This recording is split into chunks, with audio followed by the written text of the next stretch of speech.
Hello and good afternoon, good morning, and good night, coasters. This is your good friend Malzilla, one of the hosts of the Sonic Hosts Coast to Coast podcast. We have a special episode today. This is not a part of our normal news and discussion episodes. This is one of our flashback rewind episodes where we go back and we look at old Sonic media. Right now, we're episode 2 of our SatAM rerun or repeat flashback flash forward.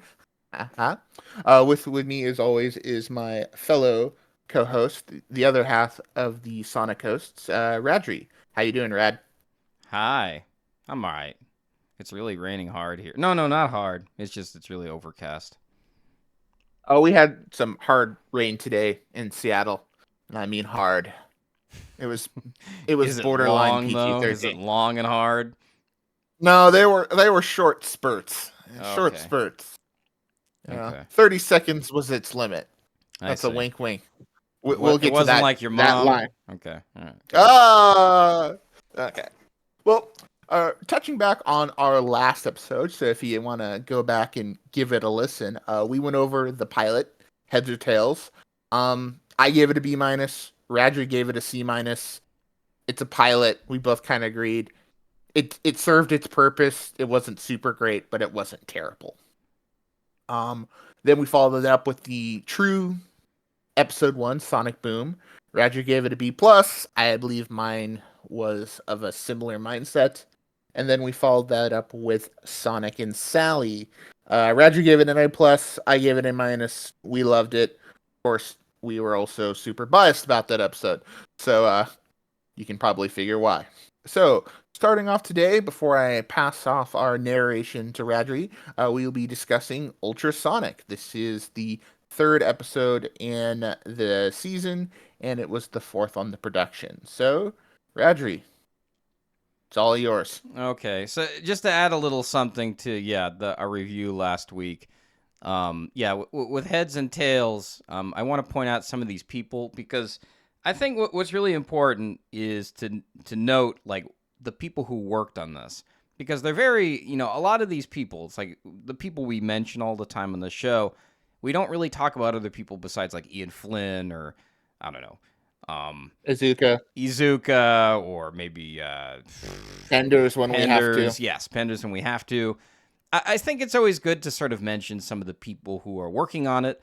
Now, I mentioned prior that Heads and Tails is directed by a man named John Grusd, and I want to talk a little bit about their pedigree because this kind of really does play into how the episode looks, how it's directed, uh, a basic idea of like what you should expect. Like, for example, before I dive into it, like when I read the Sonic Archie comics, I really saw like the toolbox they brought with making the series.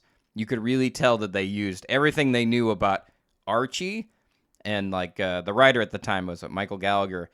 He used a lot of his like Mad Magazine chops to like write a lot of Sonic because you could kind of really see it with all the puns and everything.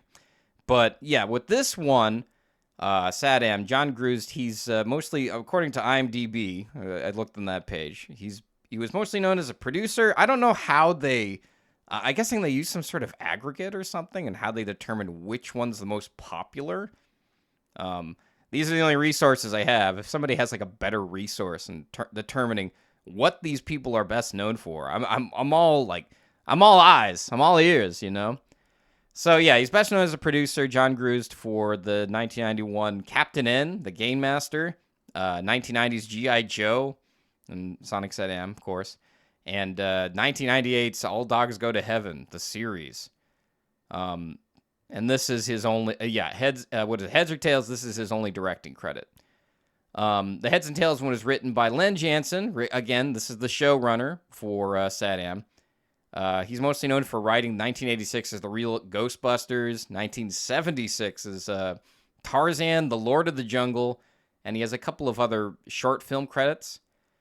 According to his IMDb page, can't speak, he has 96 credits total. 96. He has dyslexia credits total. What am I doing? 69 credits total. Even better. So his last project before he stopped working in Hollywood, I guess, or animation, I guess. His last project was in 2003 with Gadget and the Gadgetinis. I'm guessing this is for like Inspector Gadget. But yeah, so moving on, Sonic Boom was directed by Dick Sebast, and it was written by Len Jansen. More on Dick Sebast a bit later because he directs a lot of the episodes in SatAM. And Len Jansen, I just mentioned. Sonic and Sally, as Malzil just mentioned, is also directed by Dick Sebast and was written by Ben Hurst.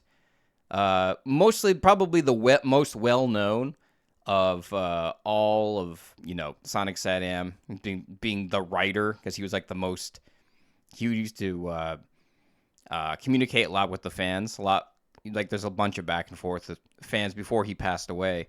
So he has about 18 writing credits. He was writer for 1991's Captain Planet and the Planeteers, 1990s. Captain Planet. Easy. Okay. Yeah, in the 1990s, Tiny Toons Adventures, and the 1993 movie Bums. I have to read this tagline. I was looking it up. They're homeless, jobless, defenseless until now. And then that sounds deliciously ominous. Yeah. I kind of want to see this movie now. And he also wrote Sonic Underground, which we may review at some point. I remember listening to one of his comments about Sonic Underground and him just going like, this is just utter BS. This is utter BS, but I'm getting paid. Whatever. Money's good. Pretty much. Anyway.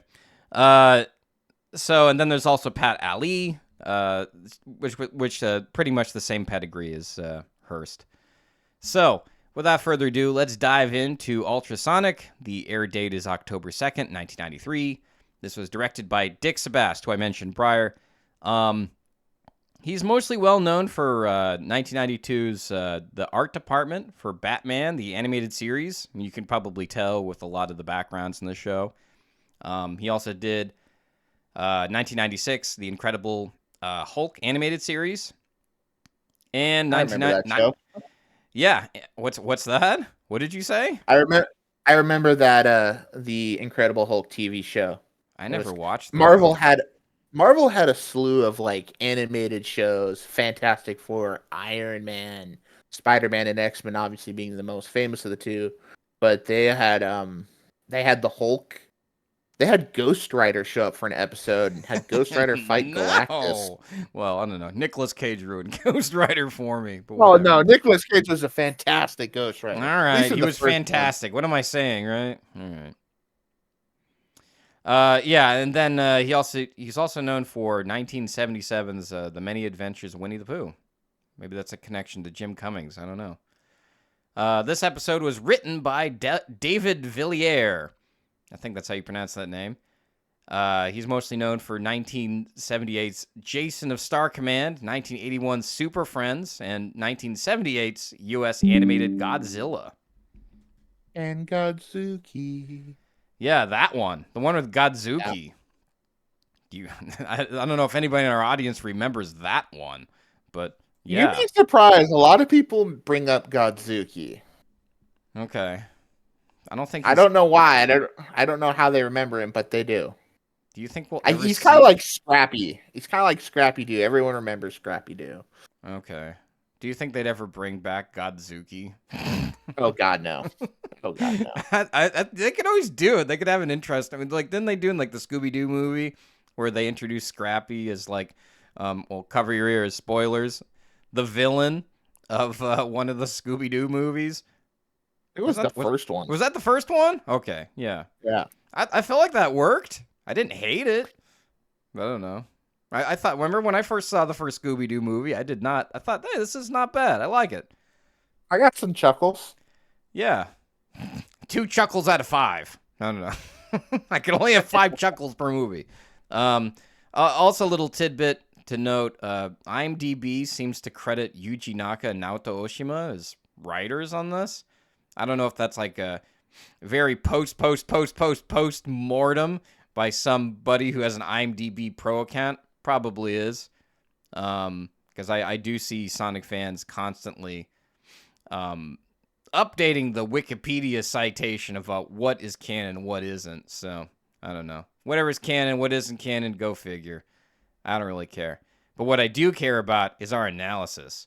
So, our episode begins with both Sonic and Sally running down some indoor hallway inside Robotropolis. As Sally says, Section 2, Model 14. And they do the do-it-to-it gesture, and then they enter the ventilation shaft to shut down a roboticizer. I want to point out that there's a piece of dialogue here where Sonic begins with my looks and your brains, we're unstoppable. And then Sally responds, you're partly right. And Sonic, which part? The incredible good looks part? And Sally says, you're dreaming again. And for some reason, I love this part. Sonic has like a mirror in his backpack. Like, what is this? Call that Chekhov's mirror. Yeah, because it does pay off. It pays off later. Yeah. Like, what the fuck was what? Yeah, I mean, like, I'm looking at this and I'm like, what is this, vaudeville?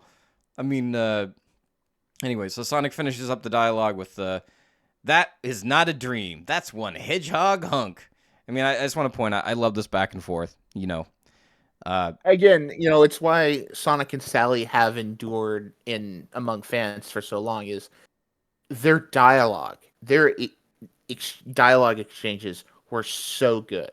They had such a natural flow and a banter that has, in my opinion, has not been replicated yet in the series. Not even with Amy? I don't know. I guess I can't really think of any moments where Amy where they have witty banter. There's been some decent banters in the comics in the early IDW and some of the late post-boot where it's like, okay, you know, Sonic and Amy have kind of developed their own banter, but I don't think it was as good as, you know, what Sonic had with Sally. I guess when we get there, we'll talk about it. We'll compare the two. The banters. The banter wars. I'll remember you during the banter wars.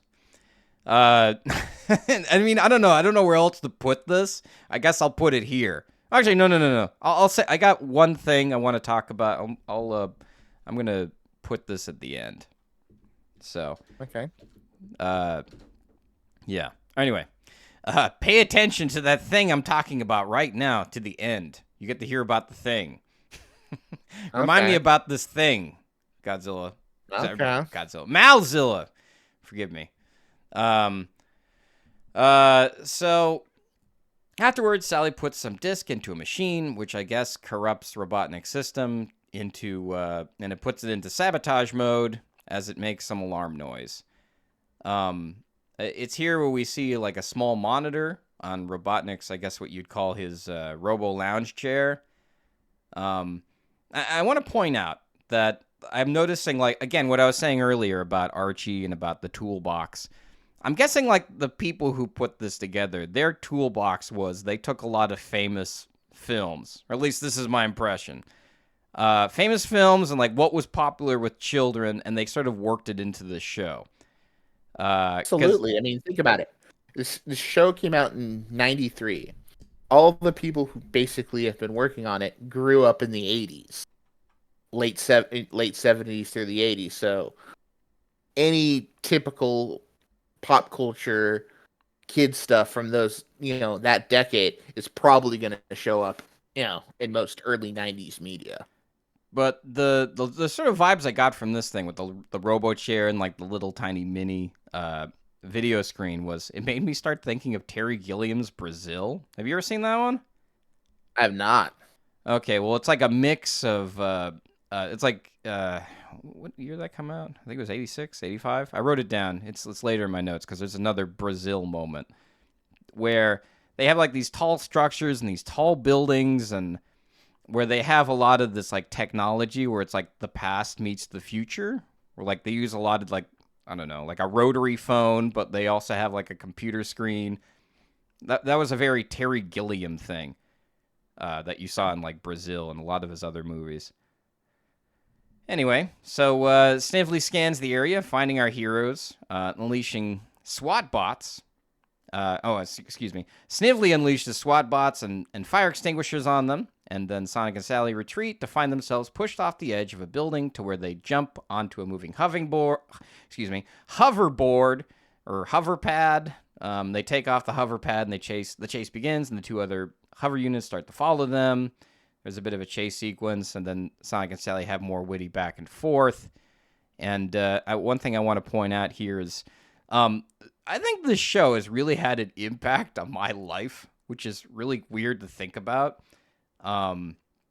Because like some of this like playful bickering that they do, it's like this is dialogue that I have playful dialogue like this with my own better half, which is almost exactly like this, which is kind of like surreal. I'll tell you, it's really, really odd coming back to the show after like 30 years or so, and then realizing, wait, did I steal this idea from here? Anyway. I know. Cool story. All right, so in a very Don Bluth space age Dragon's Lair type escape, I might add, they crash land and they make it to a rendezvous point with Rotor, Antoine, and Bunny at the subway station heading for the train says Crystal Mine. It is there where we see Worker Bots and his roboticized Uncle Chuck heading into the train. Our heroes intro to Uncle Chuck. Yes. And our heroes hitch a ride in a machine that also follows Uncle Chuck's train. I want to point out here that Antoine says, "This crystal of mine." And Antoine does a lot of this like dialogue where he obviously can't get American colloquialisms right. Let me ask you this. Is this filler or is it just funny? Or is it both? I think it's just kind of the humor of the time. Again, okay. Humor is always so, subjective and, part of its time period. And again, with, Antoine at the time, he's clearly, he speaks English with an accent. So, he comes from a different culture, which they never really explore at all, of course. And so, he's getting his, Americanisms. He's got a really funny one later in the episode, but oh, does he? Yeah, okay. he's we'll get to it. Okay. But yeah, he gets them all mixed up, and it's kind of like, ha ha, he can't speak English, blah blah blah. Is it ever established in Archie where he's from, or no? In the pre-boot, not officially, but I think they kind of if they didn't have the reboot, I'm sure they probably would have gone a little bit more because, again, for those who don't know, in the pre-boot Archie, obviously, Knothole, Robotropolis, that neck of the woods is where most of the story happens. But they do their fair share of globetrotting in, what would ultimately, Mobius being a future post-apocalyptic Earth. They have kind of the Eurasia continent, and they have this area called Snottingham, which is again kind of supposed to be Northern Europe equivalent. Okay, I don't remember this, but all right. I'll take your word for it. Remember when they went off to Nagas? They were chasing Nagas. You were still around for that, right? Yeah, I was. I remember that. Yeah, because Antoine's dad was roboticized, and he was the high sheriff of Snottingham, and he was chasing after Robbo the Hedge. Is this a Penders thing?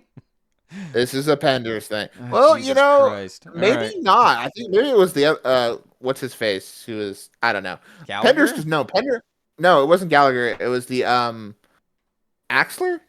I forget a lot of the names. Wrote stuff? Okay, I guess we'll have to go through it when we get there. If we ever go through all the comics, that should be fun. Oh God. I want to make sure people get the right answer. So let me do. All right. How about when you're looking for that, I'll continue my analysis here. Or is that going to take you a minute? Okay, got it. You got it? I got it. All right, let's hear it. Wow, that was quick. So, I just had to Google the right thing. So, thank you, modern technology. Yeah. So this. Okay, no, you're right. It was Ken. Huh, I thought he was right in the backups. But What no, I does he guess do? this was Did he like yeah. write this? Like, Regardless, yeah, go on. I was gonna say regardless, it's a Ken thing because yeah. Is it like his attitude towards? I mean, I'm sorry, Ken. I don't think he's gonna be listening to this, but it's like, does Ken write these things, or like he says stuff like, nobody's reading this shit. I'm just gonna write whatever I want, or probably he's not even thinking that. He's just thinking, man, I'm gonna write whatever I want. I got so much freedom. I got to do whatever I want. I don't know, like, Maybe. or because I guess But maybe you could write it off as like it's like a Rick and Morty thing, right? Like he was like some I don't know. ridiculous name, but anyway. Well, we kind of go back to what you originally said. But in the post boot, they made the equivalent that Antoine's family was from kind of the greater Spagonia area, because Spagonia is supposed to be the the Central Europe continent. So Antoine is in theory supposed to have what would be European, Western European background. Okay. All right. Um, honestly, I don't really care too much about Antoine's background, but because I mean, like most people, he's just another annoying comic relief. So, I mean, he does get better in the Archie book, I think. I mean, everybody Oh, says he does. absolutely. So, I mean, it's been a while for me. I mean, I've been trying to get through it, but it's like I get stuck. But anyway, yeah. So then Sally then says, I want to point this out that she says, I can't believe this. Robotnik's pollution is everywhere. I guess what we're supposed to understand is like Robotnik's takeover was like probably very quick and messy. At least that's my impression. I don't know. Why'd they be? I mean, unless he just, I guess he maybe just doesn't care about, clean air, clean whatever. I mean, it was the 90s. Oh, Everything yeah, was about it was. conservation. I mean, that was kind of the whole theme of those early Sonic games. You had industrial Eggman Robotnik versus little animal critters. Yeah. And then eventually we stopped caring about the environment. Exactly. We're so close to it now, So anyway, as Uncle Chuck makes his way, walking with the other robots, Sonic and Bunny isolate him while Sonic tries to use Pathos and a power ring to bring back his uncle. I want to point something out about the way Uncle Chuck looks as being roboticized. Why did they like roboticize his facial hair? Like, I guess I don't know. I guess when Sally got roboticized, her hair, her what do you call that? The bouffant, it also got roboticized too. So I guess it gives you metallic hair whenever you get roboticized. To me, I don't know. Yep. To me, this is just funny, but Did the same thing for Sonic's folks when they got roboticized. So yeah. yeah, because we have to be able to determine who's who, right? They can't all be NFTs, or I guess they are NFTs. I mean, that was just back in the day. But anyway, another thing I want to point out is this supposed to be like an Uncle Ben thing, where they give Sonic an uncle, but they don't introduce his parents. That's a good question. I feel like because obviously in the Archie comics we did get his mom and his dad, and then obviously Sonic had a mom in the underground. He made a vow that they'd find his mom, but they never did. Oh. Hypocrite. But yeah, I think it's kind of a Uncle Ben kind of. It's a close enough to be a parental unit without being a parental unit. Because again, Sega is like, they're kind of like, Sonic's, even to this day, where Sonic originated from in the game canon of, where did he come from? Where was he born? That's still pretty unknown. Mm-hmm. So, they kind of want, it kind of gives Sonic a little bit of a background origin story, I think. Okay. I might also want to point out that the scream that Uncle Chuck makes as a worker bot is pretty unsettling.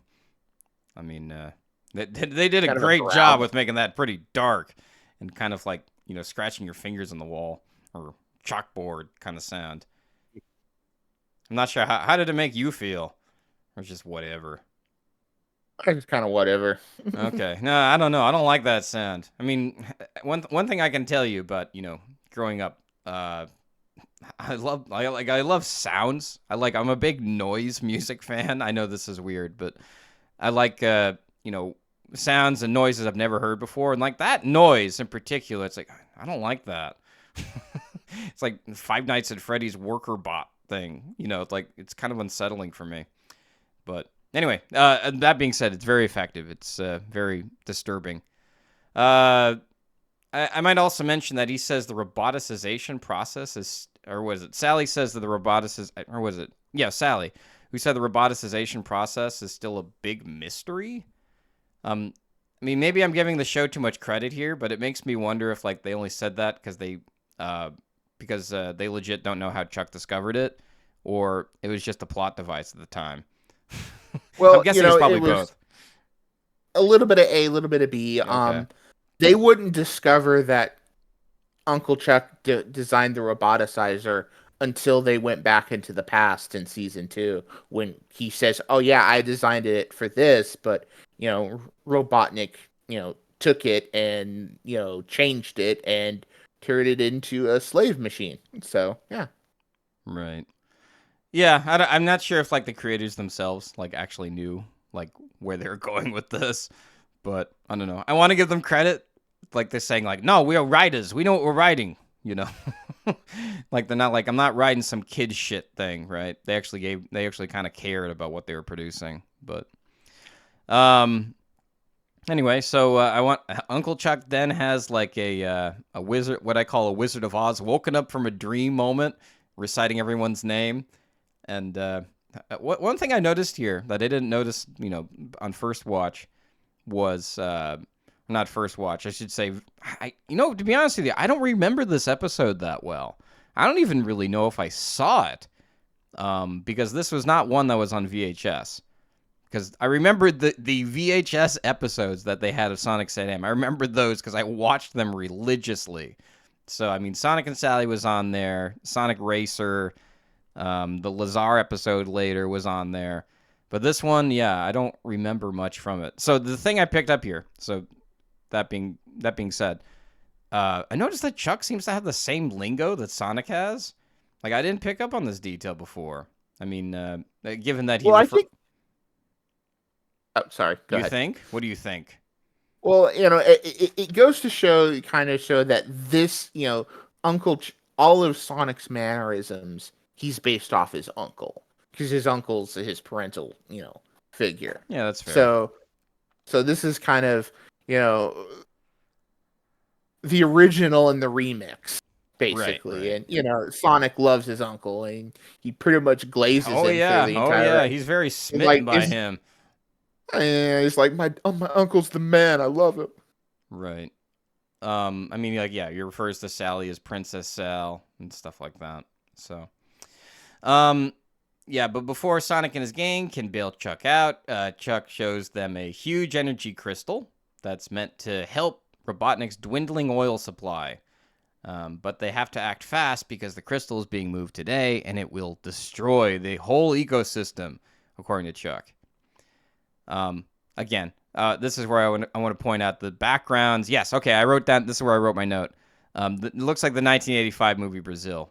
I also wrote down it kind of looks like Buck Rogers / I guess Star Wars, Death Star kind of thing. Like Marvin. Remember Marvin the Martian when like he had like those little platforms.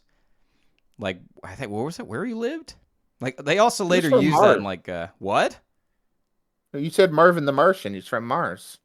Yeah, well, I mean, like they had like the way this what is it? This area, the way it's designed, it kind of reminds me of that.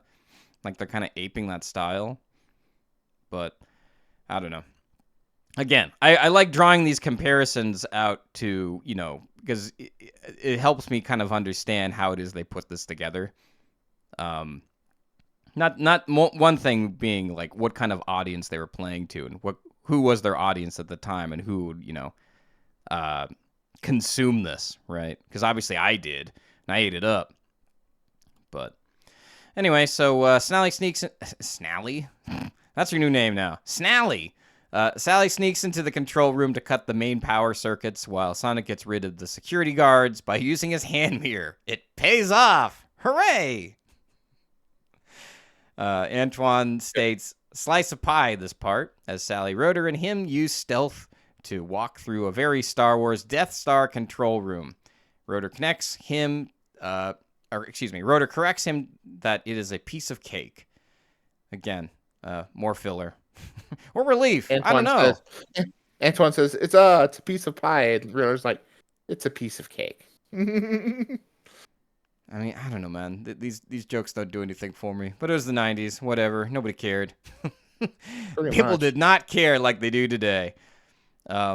They probably did not make this to be put under 1,500 microscopes like we're doing. So, meanwhile, Bunny, Chuck, and Sonic go their separate ways to where Chuck reveals to them the most powerful bot of all, the Dinobot, which I think is clearly a Technodrome-inspired robot. That or some sort of Transformers thing, don't you think? Well, it's Transformers because, in the original Transformers, there were the Dinobots, which were all dinosaur That's Transformers. right. I forgot about that. Yeah. And then there was Dinobot, the character from Beast Wars. So, yeah. Right. This I remember is that like one. this is like 95% of Transformers joke in a... You didn't get Technodrome vibes? Because, I mean, the way it comes out of the tunnel, it's like, to me, this is the Technodrome. I see it, and I get what you're saying, but the name and the vague dinosaur shape that it is screams more into Transformers, at least to me. All right. Well, Sonic and Bunny struggle a little bit, and they make their way into the Dinobot as Chuck watches from afar. Back in the control room, Sally turns on a toggle on a very E-series looking robot, and Antoine screams. I'm the one. Yeah, go on. I want to take credit for this. I was the one who told you, if you look at this robot, he looks a lot like Gamma from Sonic Adventure, from the early E-series bots that we would see in the Sonic games. I'm sure it's just a coincidence, but he looks like it. You're not going to lean into the coinkadink? I think not. You're not going to lean into that?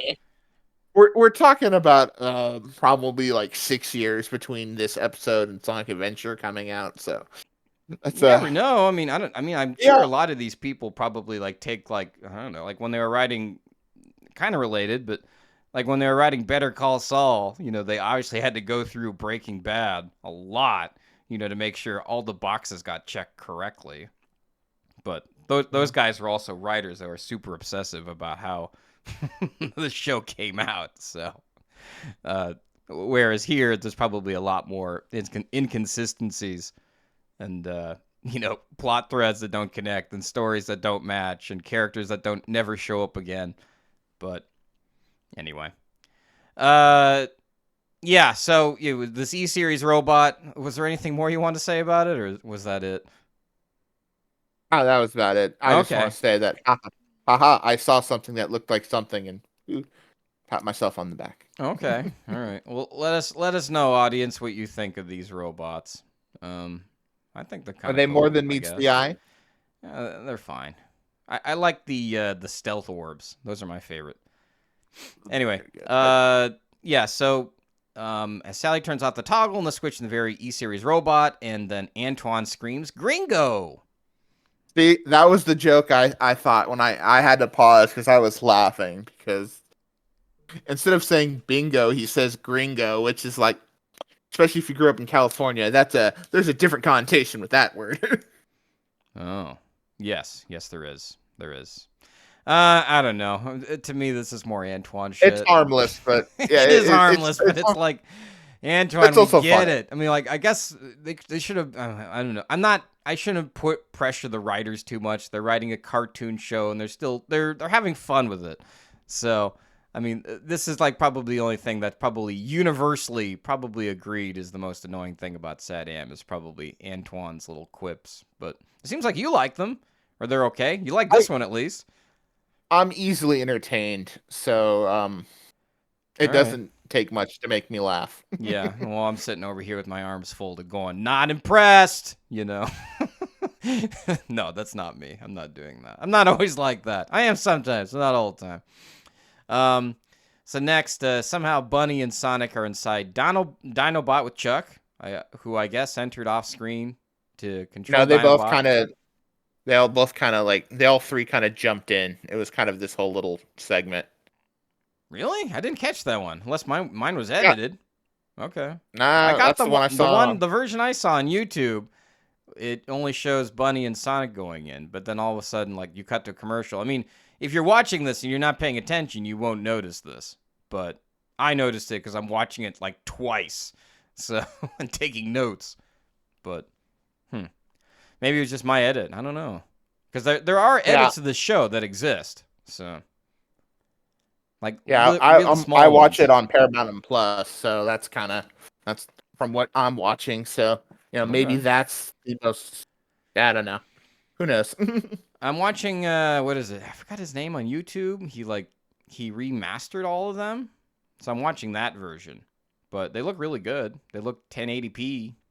So anyway, so going back to Uncle Chuck colloquialisms that that later Sonic adapts. He says he's going to turn the Dinobot into Chop Suey. Or the Control Bot into Chop Suey. He's going to chop, excuse me. I can't speak. He's going to chop suey those diamond cables, because obviously the SWAT bots are lifting up the diamond. And some of the SWAT bots in the area tried to stop the Dinobot from, removing the diamond cables. But our heroes managed to laser away the cables on the pulley, bringing up the diamond. Then, Bunny, Chuck, and Sonic then leave the Dinobot to meet back up with Sally and company. However, before they can escape, Chuck collapses and loses his memories. Sonic has the feels for him, but Sally, with regret, yells that they have to leave him to escape. While on the subway train back home to Knothole, Sonic laments that he could have saved his Uncle Chuck.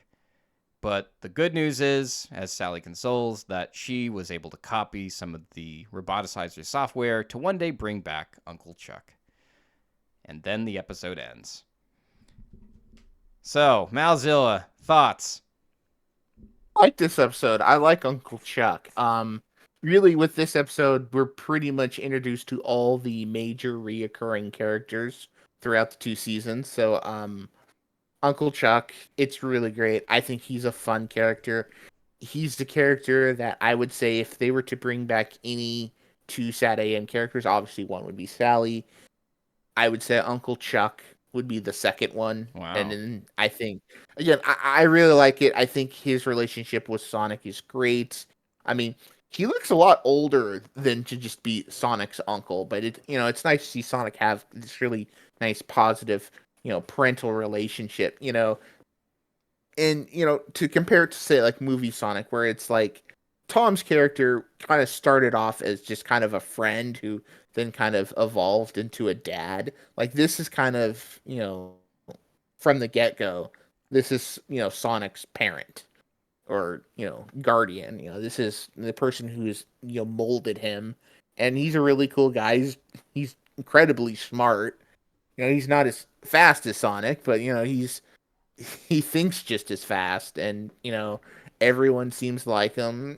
He was the science minister, you know, during King Acorn's reign. So he was a well connected guy, and he he he has a fun balance where he can be as fun as Sonic, but he can be as business as Sally. Like, he is kind of all of the above. He's an adult, so clearly he's grown up more than everyone. But Antoine's little, slang, I chuckled. The Dinobot's design is kind of meh, but Yeah, it it's makes kind of forgettable. Yeah. I mean, it's forgettable, but it's also not forgettable because I remember it. But I don't remember that. Like, if you asked me to describe and draw Dinobot's design right now from memory, I could not do it. yeah, what's funny is it's more of a tank than like a bot. That Yeah. was kind of like my thing, is kind of like it kind of can lift up, but it's got kind of a nose and its little tank treads. But it's more of a tank, almost more of a Metal Gear than anything. But yeah, I saw this is a B+ episode for me. Oh, B plus. I thought you'd give it better. Okay. I was gonna. I got a better review than you do. Oh Um, wow. I was gonna go with A minus. So, Okay. I mean, it's a great episode. It has the feels, has everything you need from it. I mean, it's pretty succinct. I mean, The Antoine stuff's kind of annoying, but it doesn't, take me out of it. So, I mean, they have to, like, push the story forward and, entertain you along the way. And, like, what is it that you do? I mean, you could always put in, like, oh, the foreigner doesn't understand, how to speak English, that sort of thing. The one big thing that really bothers me about this episode is actually here towards the end. Are you familiar with what's called a denouement? I've never heard that term before. Denouement, like, because in, what is it? Story structures, right? You have first act, second act, third act, and then you got the denouement, right? Where it's like you have a segment where, like, the characters kind of, like, because there's other episodes where they have a denouement, where the episode ends and then they go back to, or what is it? How do I explain myself? Got to use my words. No. So let me tell you, Joseph Campbell's hero's journey. You know about this, right? Of course. So they go back to the original world. To me, this is sort of like it's the third act and then it's over. The end. Like, whoa. They don't want to go back to Knothole. They don't want to, like, talk about it a little bit. They don't want to process what happened. They're just gonna end it. Like, what? Like they short on time or something. I really feel like it could have used like a denouement or something, or like some sort of. I mean, I guess you could say Sally did the thing where she talks about how they stole the roboticizer plans and it was really quick, but I could have used a little more. Just to let the episode breathe a bit. So my review, A-. Okay. Otherwise, it would have been an A+ episode, but because of this, it's just like it was a little too abrupt for me. It's like, yeah, you're at a high point. It's like, imagine like a DJ, making a song, and then there's no drop. That's sort of how it felt. I mean, it wasn't. It didn't ruin it. Yeah, it didn't ruin it for me. It's like, oh, where was the last drop? You don't do the last drop? No, I don't get the last drop. All right. All right, so moving on to our next episode, Sonic and the Secret Scrolls. I'm laughing. I want to laugh. Yes? Yeah, because this is Sonic and the Secret Scrolls, not Sonic and the Secret Rings, which was a video game that they would release, in 2000, 2006. That's not why I'm laughing, but yeah. So, SatAM did the secret things first. Yeah, sure. I mean, I don't know. This one was aired October 9th, 1993. Also directed by Dick Sebast. This one was written by Janice Diamond.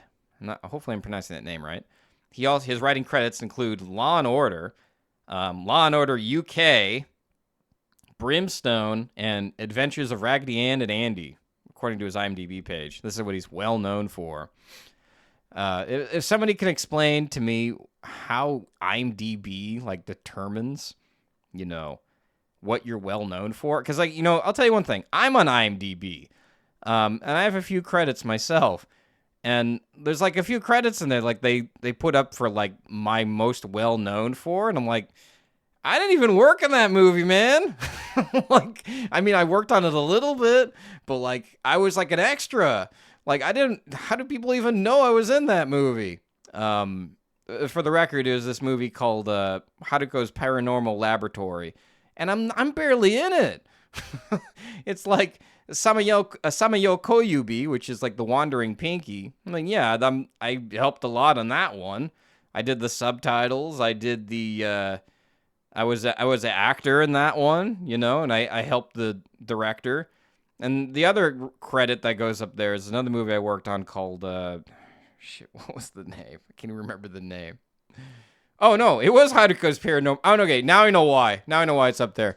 It's for a reason I can't discuss. If anybody ever wants to know, I can tell you off camera, or off podcast, or in the Discord, if you're really curious. But I'm still, again, this being said, I don't understand why or how these things are ranked in IMDb. Again, I digress. So our episode begins with Bunny and Tails stopping a speeding Sonic running through Knothole, saying that they have a surprise, which ends up being an airplane that Rotor claims they built from scratch. Sally calls it the Freedom Stormer, not to be confused with the French Stormer. You know. Or the tornado, Sonic's Yes, actual yes. plane. All right. Did that joke land with you at all, or no? Nope. Okay. Do you remember in the early 2000s when they kept changing everything from freedom, or anything that was written with French in it, they changed to freedom?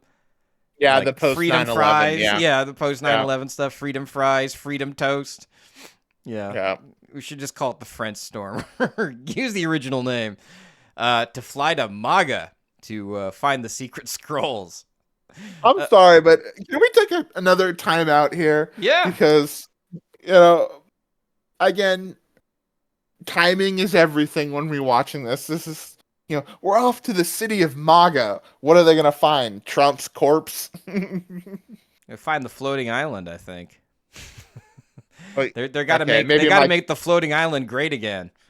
I'm gonna make Angel Island great again, and I'm gonna make Sonic pay for it. Yeah, there you go. This is not. I don't think we ever see Maga and Archie. Am I right? No, yeah. This. It's funny. We'll talk a bit more about the end, but this is never seen again. But this episode and the environment feels very Sonic. Oh yeah, very Labyrinth Zone. I'll add for that one.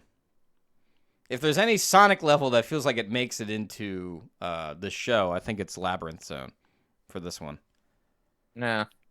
I was gonna say any of like the ruin city ruin levels that you'd see in the old classics. That's true. Was it Marble Zone? Was that the one in the first game? Marble Zone, yeah. That was the Marble. It was Marble, then like Marble Garden, and yada yada. Yeah, that's a terrible episode or a terrible zone, because that's like the zone where like I think the creators were like trying to slow Sonic down. I'm like, who wants to play a slow Sonic game? That was Sonic the Hedgehog, I mean, if I was playing as Knuckles, maybe, or like Tails or something.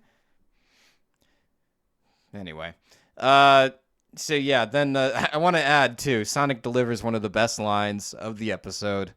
What's a MAGA? Oh, Sonic, would you love to know? Oh, Sonic, you're so naive. Well, there. I do want to make this, and we haven't gotten that episode yet. Okay. In a future episode, Robotnik has a line is something's rotten in Topeka. Oh yes, I remember this. Wherever that is. So, maybe Sonic is in America, a future America. It's like Planet of the Apes, but reverse. It's the Republicans formed their own ancient city. I don't know. Yeah, maybe. Wow, that'd be something else, huh? That'd be kind of Sonic secretly Republican. Wow, that'd be kind of cool. He's blue, but he's secretly red. I mean, cool in terms of like a story, not cool in terms of politics and stuff. Again, we want to keep politics out of the show, but it's pretty hard with like you have something that's very politically omnipresent in our culture. It's hard not to talk about it, Yeah. So, again, we do not side with any side on political backgrounds. So this is completely a bipartisan show, just for the record. Anyway, so Sally informs us that Maga is an ancient city deep in the mountains that the secret scrolls have great powers. Yeah, that has the secret scrolls have great powers, and that no one has been able to find them until now. For some reason, Sally never tells us why. I guess because Sally knows that Maga can only be seen from the skies. She seems to know a lot about Mobius. I guess because she's a princess, maybe they teach her all these things. There's that, but Sally's always been kind of, she's always been a bit of an intellectual. She's always been a bit of a scholar. History, the social sciences have always kind of been up her alley. At least that's kind of what I've always gleaned. So. Yeah, well, I mean, she knows a lot more than Sonic does. That's for sure. I mean, Sonic seems it's not hard. He seems like a real meathead in the show. So, I mean, opposed to like Sonic X. Speedhead. What? He's a speedhead because he's fast. There you go. Right. Not because he takes drugs that we know of. I don't think we ever see that in the show. No. Those power rings, they're a hell of a drug. Possibly. Yeah. So Well, I guess you could consider Power Rings an upper for a this is true. stimulant. He is very true. I said I wasn't going to talk about politics again, but I'm breaking my own rule. I've heard some things that say that Sonic's secretly a Republican because he wants to collect rings all the time. Oh, anyway. All right. Yeah, whenever he loses them, he has to get them back, you know? Anyway. I'm so sorry, my Republican listeners. If you're out there, so skeptical, Sonic says that it can't be done, and he calls the plane a jalopy. I have never heard this word before. Oh, I have. had to Google it, so I didn't know that's It's an old timey phrase Okay. from like the 50s and 60s. For beater cars. Just cars that are kind of pieces of junk. Huh. Okay. It makes me kind of wonder what kind of millennial speak are we going to be saying? That like, what kind of millennial wrote this damn thing? 50 years from now. Huh. And these Philistines who didn't have internet. Anyway, so this offends Sally, and they bicker about the plane not being able to fly.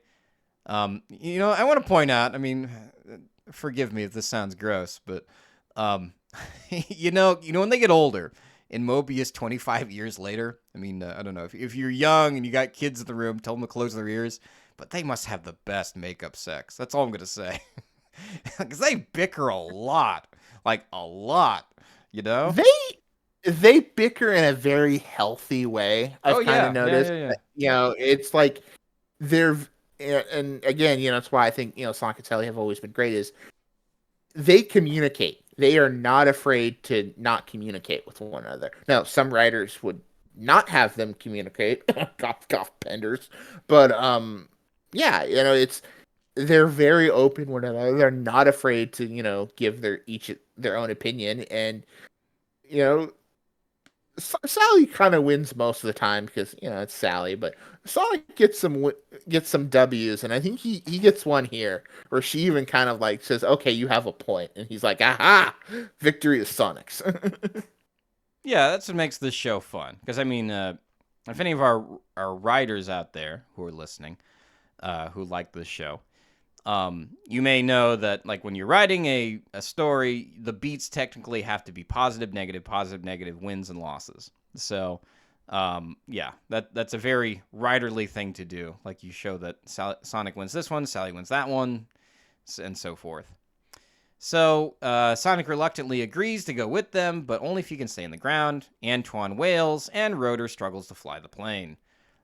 This encourages Sonic to help them, unbeknownst to Sally and company, while he's on the ground. Our heroes then land in Maga without much effort. Sally and Sonic bicker some more, and Antoine expresses his cowardice. As they travel through Maga, Sally discovers something called the Aerostone, written in the ancient language of Mobius. So a little bit of a quibble here. Isn't that a bit like saying the ancient language of Earth? Is there an ancient language of Earth?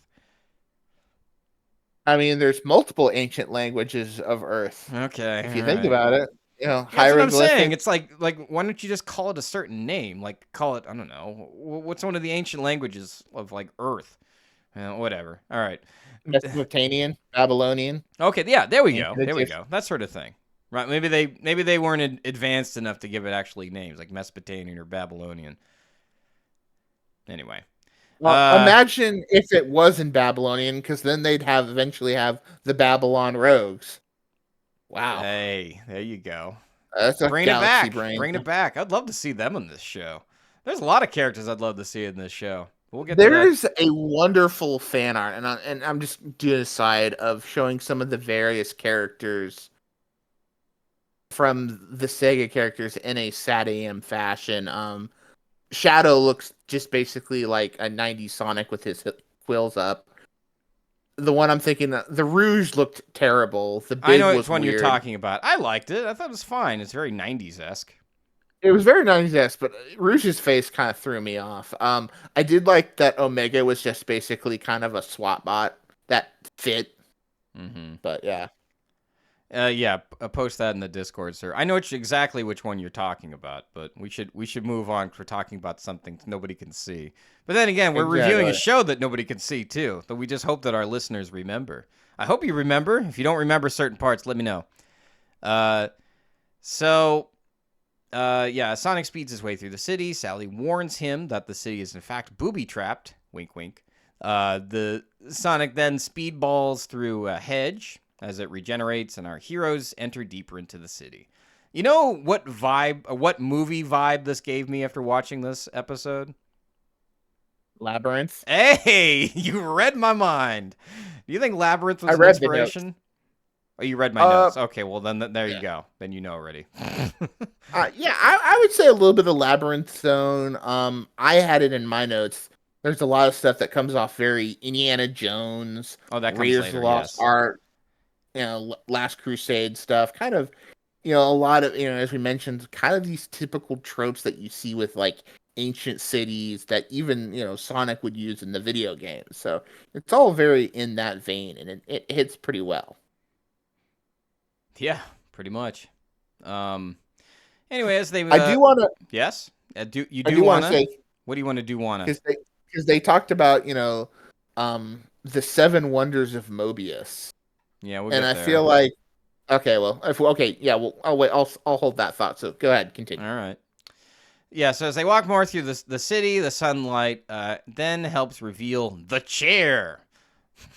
Sally then does gymnastics to show us how flexible she is. I'm not sure why she's showing us this.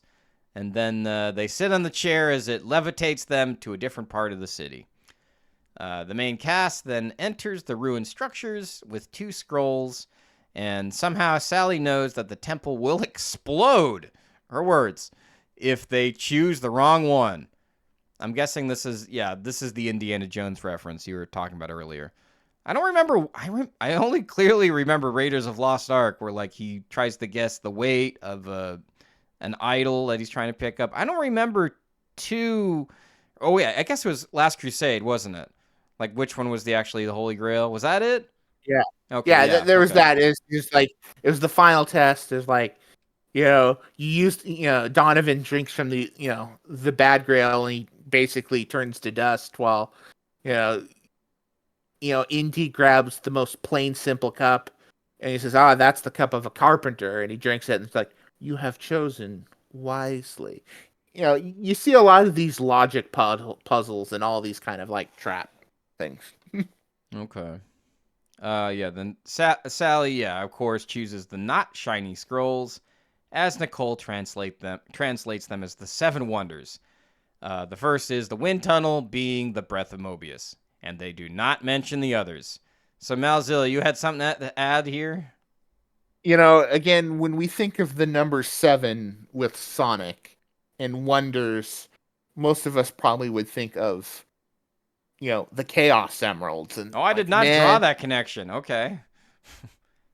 yeah, it's usually 7 Sonic Chaos Emeralds. It's like 7 wonders. Like this would have been a really cool way to like again throw some you know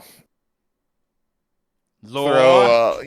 some lore, because again I see so many people complain about not enough Sonic in SatAM, Oh, and I it's got like, something to say about that at the end. But and yes. I feel like this episode refutes a lot of that, but it's like, oh, they were so close. They could have introduced the emeralds. It's been a great way to do it. I got something to say about that at the end. Also with the other Okay. thing. The other thing I wanted to talk about. So, yeah, but they do mention that what the steps they need to take to get there. First is intelligence with the chair, then spirit by being the freedom fighters, and next followed by courage. Is everyone taking notes? Would Joseph Campbell be proud of this script? Would he approve? Would he got his big stamp and put approved? I don't know. I mean, I just love how they have this dialogue, and it just sounds so writerly at this point. But anyway, filler. I'm not sure. Maybe it's not filler. Maybe this is great writing. I just don't know what I'm talking about. So suddenly Robotnik shows up. Remember him? Remember he's the villain in this story? This, I will say, go ahead. This is kind of my one of the biggest cracks I have against this episode. That's I fair, enjoyed yeah. this.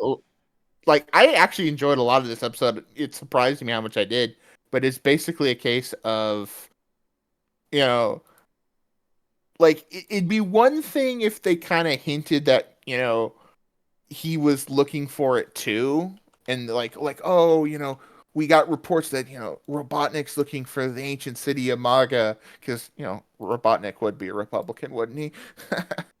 But it's like the door pops up and surprise, Eggman, Robotnik jump scare. It's like, okay, where did you come from? How did you get here? Like, why are you here? You haven't been mentioned at all. It's just like, because I have to be. And then he pulls a gun on him. Yeah. Well, to be fair, I think Robotnik's more of an autocrat. I don't know. Maybe communist. I'm not sure. He's a maybe. dictator. He puts Yeah, the he's dick just a dictator. Let's just make it simple. Yeah. So I'm not sure. I'm not sure why he's here. I guess he wants the scrolls because, Jim Cummings is on the payroll and they got to have him somewhere in here. And, and somehow there's like a big, there's like a book or something that tells Robotnik where all these, powerful things are on the earth and how he can find them. I don't think they ever talk about this in the Archie series. So they do not. I don't think Ian found any of this interesting, so he's like, nah, trash it. Junk it. It makes me kind of wonder how much stuff Ian went through with this old stuff and said junk it too. So, I don't know. What made the junket pile? So Sonic and the rest of the Freedom Fighters escape through a tunnel where they follow the sound of Mobius. That's the words they use. And this is where Sonic and Sally determine that the best way to get rid of Robotnik is to lead him to the source of where the wind is coming from. The wind blows away Robotnik, Snively, and his SWAT bots to have Bunny say, "Robotnik's dead. I just can't believe it." And I'm guessing we're supposed to assume that they discover he's not dead. Because they just basically, they were blasting off again, like, Team Rocket. Yeah.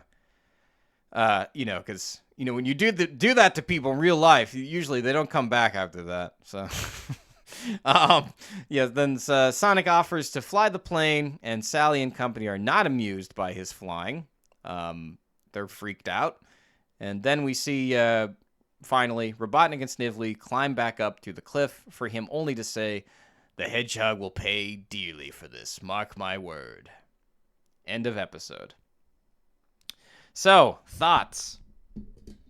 Like I said, I enjoyed this episode a lot more than I remember, enjoying it in the past. It's very fun. It's very adventure-y. I know, again, as I've mentioned, a lot of fans complain that, SatAM doesn't feel very Sonic-y at times. And I know when, we're in Robotropolis a lot, it kind of gives off that vibe. But when the cast goes out into Mobius proper, these environments feel like they could be in the games, no problem. Like, again, Maga, feels like any of the various ruins, cities, labyrinth zones, marble garden zones, marble zones that, we've all run through in the games. And again, missed opportunity with the 7 Wonders of Mobius not being the 7 Chaos Emeralds. That would have been really super cool. And the blasting off again was hilarious, but again, the whole Eggman just like, aha, I'm here, with like no acknowledgement of him pretty much the entire episode. And I'm actually calling him Eggman. That's weird. Robotnik, and so it's less syllables. It's easier. Yeah. Used to be Robotnik Pierce too. It ticks some points off of me, but the dialogue is great. Kind of seeing the Freedom Stormer as kind of a prototype for, maybe the Tornado in a future season. If we had gotten season 3, that would have been really cool. But I give this an A-. Wow. Okay. You like this episode a lot more than I did. I'd give it a B. It's aight. I don't remember. Again, this is another one of those not on VHS video episodes, and it's just aight. I don't really care for it. This is the one I'd skip. If I had to skip one, just to review real quick. I'll save it at the end. No. I'll say it now because I'm going to forget maybe. Heads and Tails, skip. Sonic Boom, skip. Sonic and Sally, watch. Ultrasonic. Ultimately, I can't speak. Ultrasonic Watch. This one skip. But I'm glad to see that you liked it. So Yeah, this would be boring if we just sat here and agreed all the time. Yeah, this one kind of surprised me. I enjoyed it a lot more than I thought I would. So, okay. Yeah. So those are our reviews. Let's move on to the next one, unless you have something to add to any of that. Nope, I'm good. All right. Let's talk about Supersonic. Yeah, Supersonic. How Great not title. super it is. Yeah, well, almost ironic title, really. They didn't get the lore notes. I mean, this is before they cared about lore notes. So we have to keep apologizing for them for some reason because we like the show. I believe this is actually the first episode that aired. Is it? Really? It was out of order, but I believe this is the first one that actually aired. Yeah, this one says October 16th, 1993, unless my source is wrong. I forgot where I got this from. It's either IMDb or Wikipedia or one of those. I don't know, because I'm not writing these dates down. I'm not doing that. Okay, I got better things to do. What? According to Wikipedia, Supersonic originally aired September 18th, according to this. Okay. All right. It was the 5th episode in the, production order, but it was the the first to be aired. Time is a flat circle. Who cares? Time is a construct. I agree. Yeah. This one was also directed by Dick Sebast, written by Jules Dennis, writer for Batman, the animated series. Also, 1999's Roughnecks, the Starship Troopers Chronicles. I love how they have like an R-rated movie meant for kids. You gotta love those. Which I'll talk about. There's another reference to an R-rated movie in this episode, too. He's written some other things. He looks like I'm looking at his IMDb. And again, no. I got a little asterisk on it. Mm-hmm. X-Men Evolution. Yep, 2001. Lightyear of Star Command. Beast Wars. So, Extreme Dinosaurs. The Street Sharks. Doesn't get much more 90s than those. So, yeah. The other one I have in here is 2000's Roswell Chronicles. Aliens, Myths, and Legends. But yeah, you're right. But Street Sharks, peak 90s. I don't know. I don't know. If you held a gun to my head and you asked me to recite a Street Sharks episode, I couldn't do it. I just remember, these look cool. I had Street Sharks toys. I remember one right now at the top of my head. But that's another podcast. Leave us a comment if you want to have us the Street Shark podcast. Christ. I'd watch one episode, but I'm not gonna do a thorough review like this on Street Sharks. Maybe I'll watch the entire thing, background watching. It was awesome. All right. I remember the toys were cool. I really liked the toys. That was about it. Yeah. That was a blatant. We're gonna make toys and make a cartoon around it, and it worked. Oh yeah, they're cool toys. There are those and what was it? Primal Rage. I had the Primal Rage toys, but that wasn't a show. That was a video game. That was a video game. That was like Mortal Kombat, but like dinosaurs. That's cool. In itself, that was cool. So speaking of things that are cool, well, I know you have opinions on this episode, but before we get into them, let's begin. The story begins at the water wheel, where our heroes tried their best to get it put into operation. However, Sally notices a problem with a malfunctioning Nicole, slowing down their plans. This prompts Sally and Sonic to make a journey out to Robotropolis to find a sub-microchip processor. Sub-microprocessor chip. That's the adjective order. Forgive me. Sonic then uses himself as bait to drive away the surveillancing robots in the area so Sally can find her chips. However, Sally unfortunately alerts the attention of the robots by pushing her... she alerts the attention of the robots, and then she escapes to an area known as the Forbidden Zone. Another lore element that never appears in Archie, I think. Is there a Forbidden Zone in one of the games? Because everything's called a zone, right? I think there was a Forbidden Zone. Yes, I believe there was a Forbidden Zone in the Sonic in Your Face special, which was also the origin.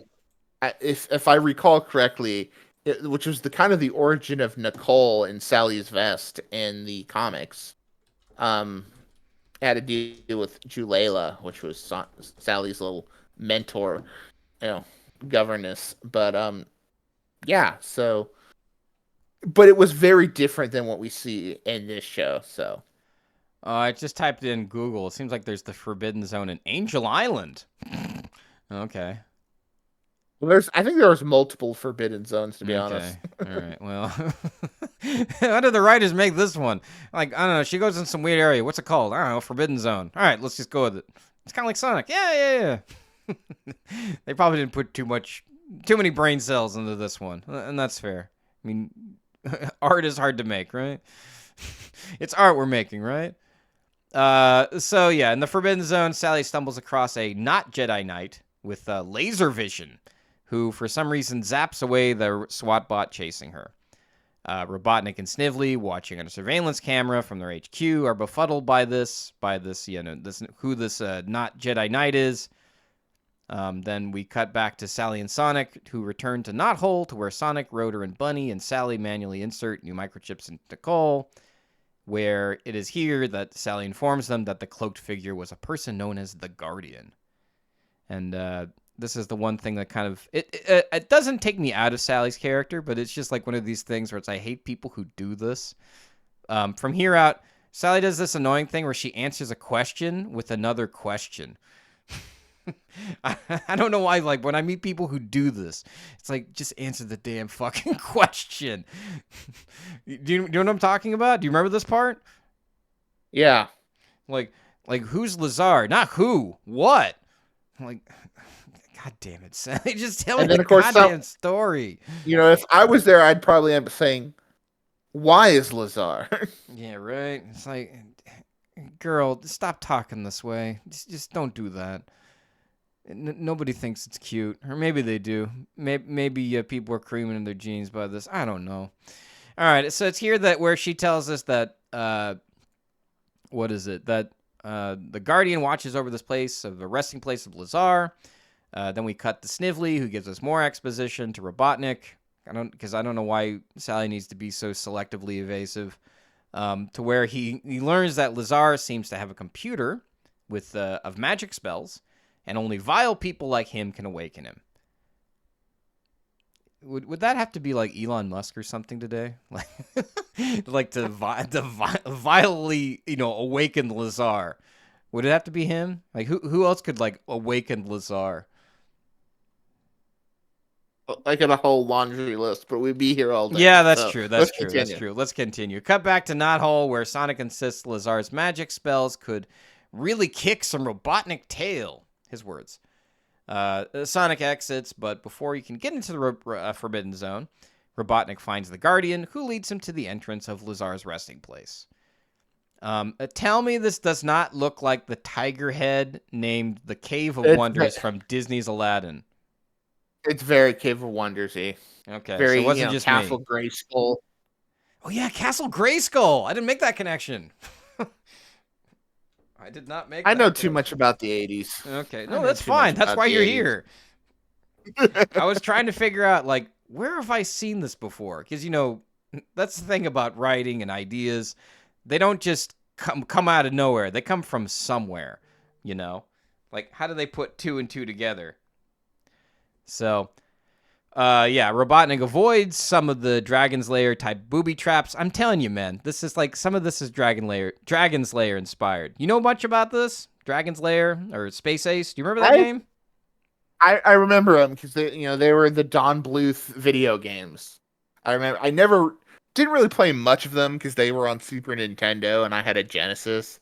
But I do remember Nintendo. Oh, that's right. They had those weird ones. They weren't like the ones from the arcades. Like those were cool. Like, that one was like a side-scroller or something. That was weird. Anyway.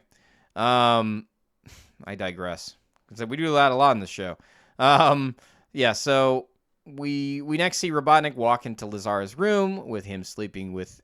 Lazar sleeping in a hibernation pod. Kind of like the one you see in the 1979 Alien movie. Because, R-rated movies for kids. And it's here where Robotnik steals Lazar's levitating crystal. That's enhanced with a computer with buttons and an eye. as it sounds the alarm. Sonic then next enters Lazar's room, where Lazar captures Sonic, calls him a thief, and places him in a transparent spherical ball. I want to point out here that the internet seems to say that Lazar is voiced by Dan Castellaneta, or however you pronounce his name, Homer Simpson's voice, but I have not been able to find any sources on this. Thoughts? Is that Dan Castellaneta, or however you say his name? Castaneda? Maybe. Does it sound like him to you? Does it sound like Homer Simpson?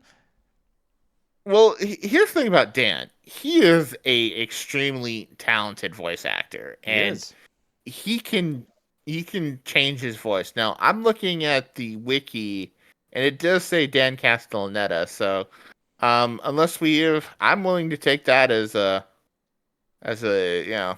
thing. Mm-hmm. You know, and another thing here I want to point out about Lazar's voice is he sounds just like Yoda. I'm guessing. Yeah, they gave him the very mystic kind of altered speech, syntax, to kind of make him seem, mystic. Mm-hmm. I have some more thoughts about that later. Okay. I do want to mention that we forgot about the best joke in this episode. Okay, I skipped over a lot of stuff, so please, yeah. We missed out the line of Sally asking if he'll be serious for a moment, and then Sonic's response of 30 seconds is my limit. And that's something you never want to say to your significant other in any situation. That 30 seconds. You speak from experience? It's a joke. Okay, all right. Oh, I see. I get it. Thumbs up for Radley getting it. All right. Yay. All right. Funny. Yes, no, it is a good line. I cut some of this for time, for pacing. So, Robotnik then returns back to his HQ, where he accesses some of the crystal's power to teleport both Sally and Bunny into his headquarters, where he keeps them both captive. Cut back to a disturbed Lazar, who says, "Using the magic he is." Very Yoda. This gets Sonic to convince him to let him go to get this crystal back. And Lazar agrees, but on one condition: he cannot use his super speed. You know, I gotta say, I really thought they could have done more at this. They didn't do too much with it. It's a great idea, but they didn't do much with it. Do you agree? I'll be honest. Like, the whole thing with, like, this just pretty much being an episode of the hero, you take away the hero's main ability and he has to save the day. You've seen it a zillion times. I think it's tired and true. I make the tired and true. Like, I made the joke as he sneaks into Robotropolis and into Robotnik's fortress that the S in Metal Gear MGS Metal Gear is, instead of Metal Gear Solid, it's Metal Gear Sonic, because he does some stealth infiltration action going on to get inside. That is very true. I mean, you do see him doing a lot of stealth already. It's not like it's really a new concept, right? That is true. Mm-hmm. Like, so there's nothing that's like that. It's not like a cliffhanger moment, right? I mean, sure, that's one of the things he uses in the show to get out of every situation, but that's true. They could have really set up something to where it could have been like one of these gasp moments, or like where these moments you kind of ask yourself, what is he going to do, right? I do think that being said, I do think the concept's interesting. I did enjoy this. Because this is one of those episodes that was on VHS. I did see this, but I agree with what you say. So, we then go back to Robotnik, where he uses the crystal submission spell to use both Sally and Bunny, to mind control them. Excuse me, and he now teleports Sonic. Uses both mind control Sally and Bunny to take a teleported Sonic, which they've now gotten, into a roboticizer. And this is where Sonic jokes that Sally is his main squeeze and that she couldn't possibly do this. Probably the best line of the show for me. Not the best, maybe not the best line, but one of the best. It's a pretty solid one of oh, how did it, what was it? I think I Is had it it. very Jaleel White? Let me ask you that. It's very Jaleel While. Yeah. It's Sally. It's me, your best friend, your best bud, your main squeeze. Like, and he adds that after a pause, kind of like, "Hey, it's me, your friend, your pal." You Kind can't of do this. No, pause. no, stop. No. You main squeeze. Yeah, it's like, "Hey, it's me, your friend," blah blah blah, and then pause, and then kind of like he says the last part like as a question, kind of like a ha ha ha. Your main squeeze. It's me, your boyfriend. Blah blah blah. It was funny. It's like flirty Sonic. Sassy flirty Sonic is the best Sonic, Yes. and I Yes. wish Sega would allow him to be more. Obviously, he needs to be more sassy, but kind of Sonic being a flirt is hilarious. It was great. They kind of brought that back for Sonic Boom, but Jaleel did it best.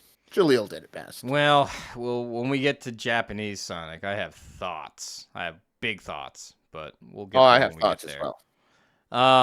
But right now it's Western Sonic time. Yeah. However, due to Robotnik's lack of planning and attention to detail, this is what I'm calling this. Sonic, Bunny, and Sally managed to reverse the spells and escape, also taking back Lazar's crystal. I gotta say, perhaps you could say Robotnik didn't foresee Sonic hurting one of his own, like, to escape. Maybe that's why he was so.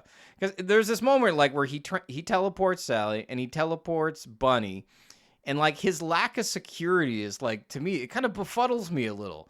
I'm like, how is he that lax? Isn't this a guy who has like a 300 IQ that we later learn? But whatever.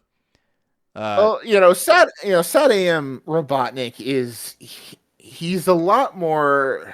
Gluttonous. He's very much yes. He's definitely more rotund.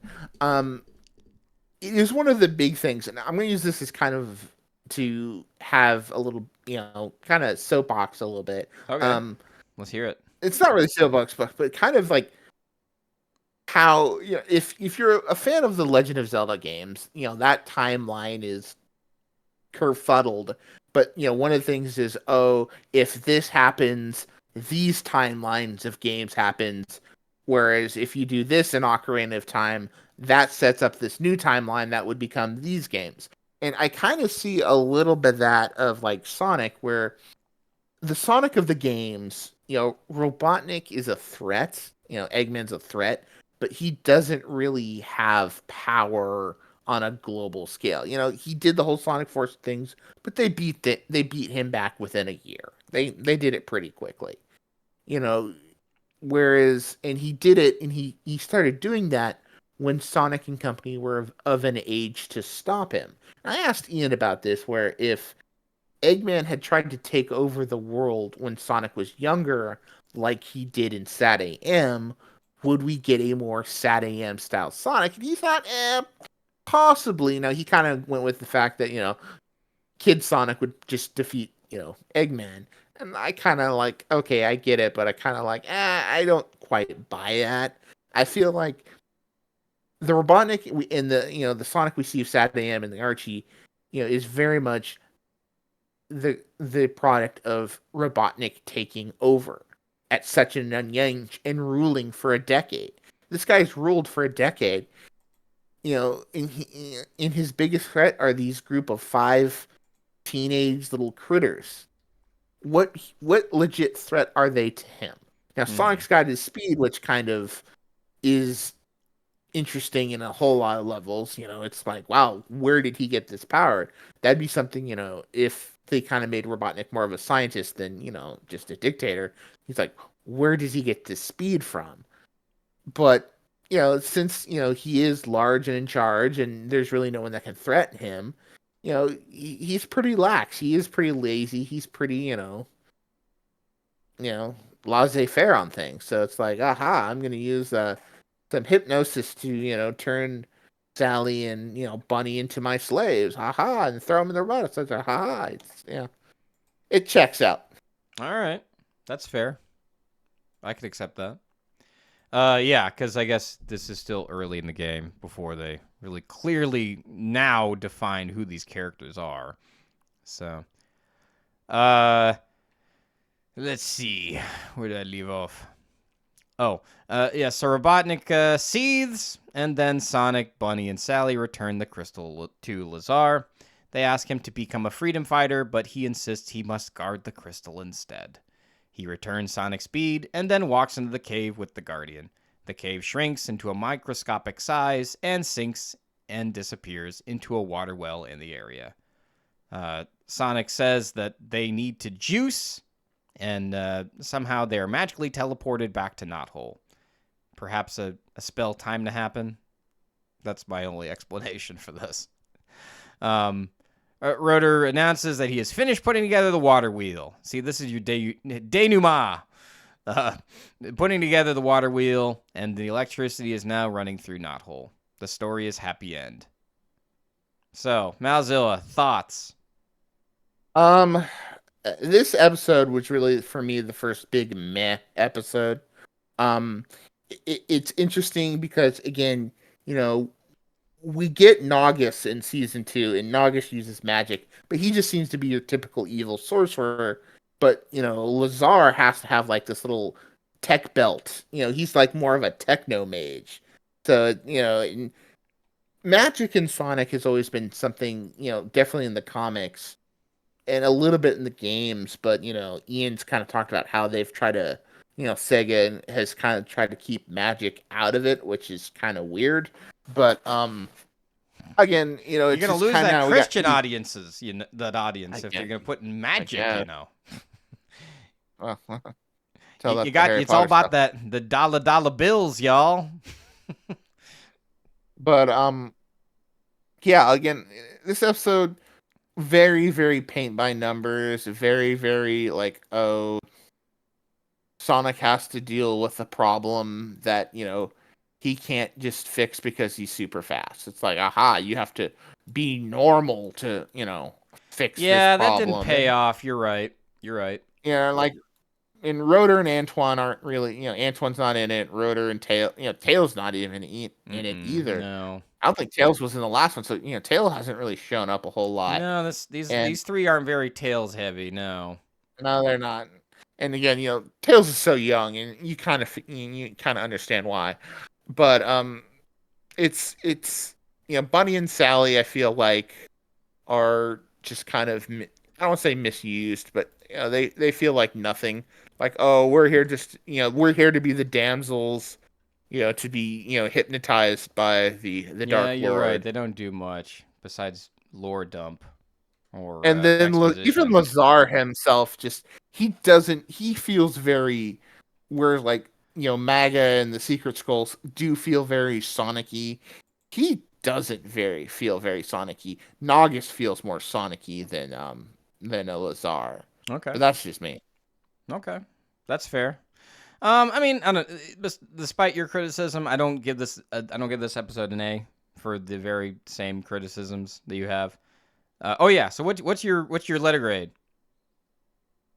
Oh, I feel like I kind of want to, like, I don't hate it, and it's not bad. It's just it doesn't click with me. So I'm gonna give it like a C minus. Okay. Wow, your lowest review so far. So this is Yeah, like I said, this is your skip it episode.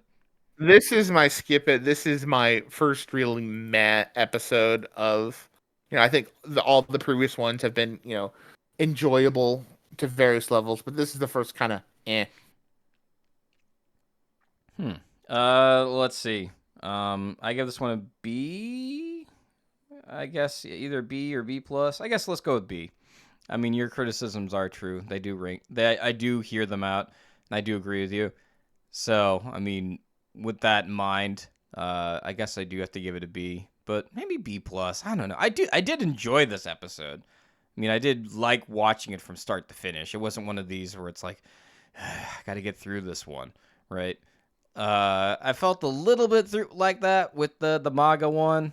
What was it the ultrasonic one had some moments that kind of made me say speed this up, but relatively I enjoyed it because it had good moments. They were good moments that were earned, They weren't like moments that were out of nowhere, right? I mean, for Hmm. a cartoon show that appeared in the 90s that, that didn't really have a fan base at the time, that was just starting out, I think they did a great job. So, I guess I'll stay firm with my B, because I guess I have to think about it. But yeah, B for this one. So, yeah, thus concludes our 3 episodes for this review.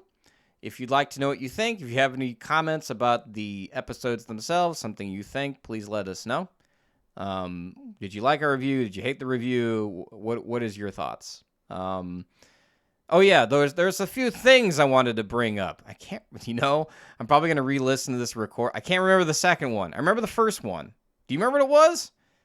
Yes, you wanted to know how Shadow would fit into That was SatAM, and one I'm of them. like, What's the other one? Okay, so you read my notes, but what's the other one? I yeah. mentioned another one earlier. Well, that was the only one that you kind of highlighted that I saw. Let me zip up to that one. There was Um, another one I talked about earlier. I'm gonna re-listen to this. I'm like, damn it, I forgot to bring that up. I guess I'll have to bring it up next time. yeah, like Uh, how you think Shadow would fit in this SatAM world? I'm like, yeah. How would you think? How do you think Shadow would fit into the SatAM world? um, it's one of those things with Shadow is that, and they talked about how it was trouble for him writing him in Boom because Shadow is he is so defined by his origin story. And it'd be interesting to see a SatAM, you know, take on like Gerald Robotnik and to see kind of where Julian and Snively came from. So you could you could get some decent lore into like what happened to all the humans. Are the humans gone? Is Robotnik the last human? Blah blah blah. So and kind of and again you can have take some liberties. Maybe. Or you can even just have, Shadow be a clone of Sonic. But I feel like Robotnik would probably try Metal Sonic. That feels more his. Cloning's never really been Robotnik's thing, aside for the Shadow mechas, but, you know, Hmm. he likes his metal. Okay. Hmm. Yeah, I don't really know how you'd fit in. I'd have to think about it. I mean, it'd definitely be interesting. I'd love to see all these like newer characters put into this universe and how they would fit in. But I guess that's just why we have the modern Sonic now. But um, I don't know. I don't think I have anything else to add. I think I've protested too much. I'll probably what is it? Re-listen to this episode and hate myself for not remembering that thing I wanted to talk about. So Okay. Well, as we wrap up, let's kind of give some previews of what's ahead. So, our next Rewind Rewatch episode, we'll be going over the next 3 episodes, which is Sonic Racer, Harmonic Sonic, and Hooked on Sonic. Obviously, very, punny names for these episodes. Also, alliteration and rhyming. Um, that episode will probably be out within a few weeks. We do, have to get time to watch these episodes and write down our thoughts, and we are going to be kind of busy. Next week we will try to do our normal news episode. We will be going over episode 2 of Shadow Dark Origins along with episode 3. Also, provided it's not delayed again, we should be having the IDW annual, the 2024 annual. So, yeah. that'll be an anthology. So Mm-hmm. I like those books. I like those little stories because instead of just a normal like, oh, this is the whole issue of a plot. This is like, okay, I have 5 different stories on X amount of different characters. They can tell different types of stories. They're fun to analyze. So we'll talk about that probably next time. That episode might be a little late getting out. I will be going to Las Vegas, not Reno, Nevada, Las Vegas. No dime store casino night zone for me. I'll be Damn. going out next week for an weekend getaway.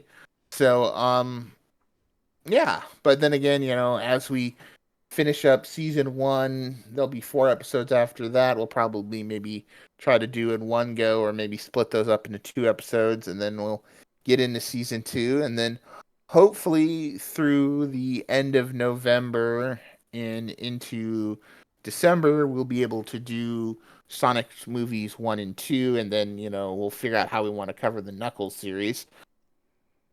The flames of disaster, am I right?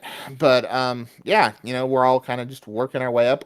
We will have some time, probably another special episode reviewing Sonic X Shadow Generations. You actually did you pre-order it, Radrey? I pre-ordered it for a friend. I mean, maybe I might buy it. I don't know.